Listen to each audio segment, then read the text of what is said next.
Stakeholders, including policy experts and technocrats, have gathered in Accra for what is being described as a strategic meeting to address inefficiencies in public spending and strengthen accountability in the management of state resources. At the center of discussions is the revised Public Financial Management Amendment Bill 2026, a private member's bill sponsored by the Ofuansi Airebi MP and ranking member on the Economy and Development Committee, Kojo Nkrumah. The bill seeks to amend the Public Financial Management Act 2016, Act 921, to ensure that Ghana's annual national budget is firmly aligned with the country's long-term development plan. The clerk to Parliament, Ebenezer Huma, says the proposed amendments will strengthen coordination between the Ministry of Finance and the National Development Planning Commission, ultimately enhancing efficiency, transparency and accountability in public financial management. The objective of this proposed amendment is to ensure that the annual national budget is consistent with Ghana's approved National Development Plan, and that there is stronger coordination between the Ministry of Finance and the National Development Planning Commission. At its core, the bill seeks to align the national budget with a broader vision of development enshrined in our Constitution. By mandating the approval of development plans by National Development Planning Commission as a prerequisite for budget inclusion, expenditure warrants, and fund disbursement, this bill consciously promotes efficient resource allocation and enhances accountability across all levels of government.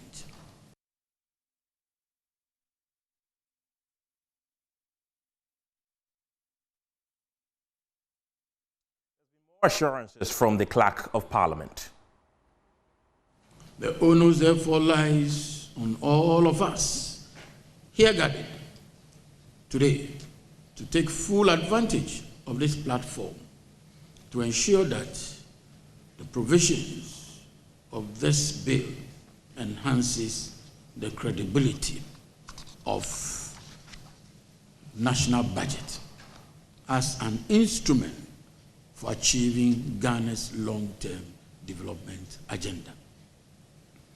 Let me assure you that Parliament remains steadfast in its commitment to transparency, collaboration, and inclusiveness in its legislative framework.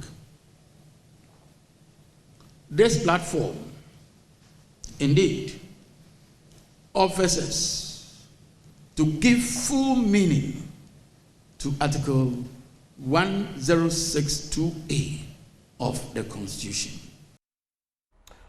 We've also been hearing from the sponsor of the bill, Kojo Nkrumah, who has been highlighting gaps in the current law. Often we complain that there are gaps in our legislation. Often we complain that there are gaps in our governance structure. But we now have an opportunity to move beyond the complaints and not wait for somebody to fix them, but to fix them ourselves. The Public Financial Management Act was passed in 2016, and it has served us well so far. But as we have observed its implementation, we've noticed gaps in the implementation of the Act. In fact, the gaps originate from the framing of some parts of the Act, which we're inviting you to share ideas with us on as we try to close.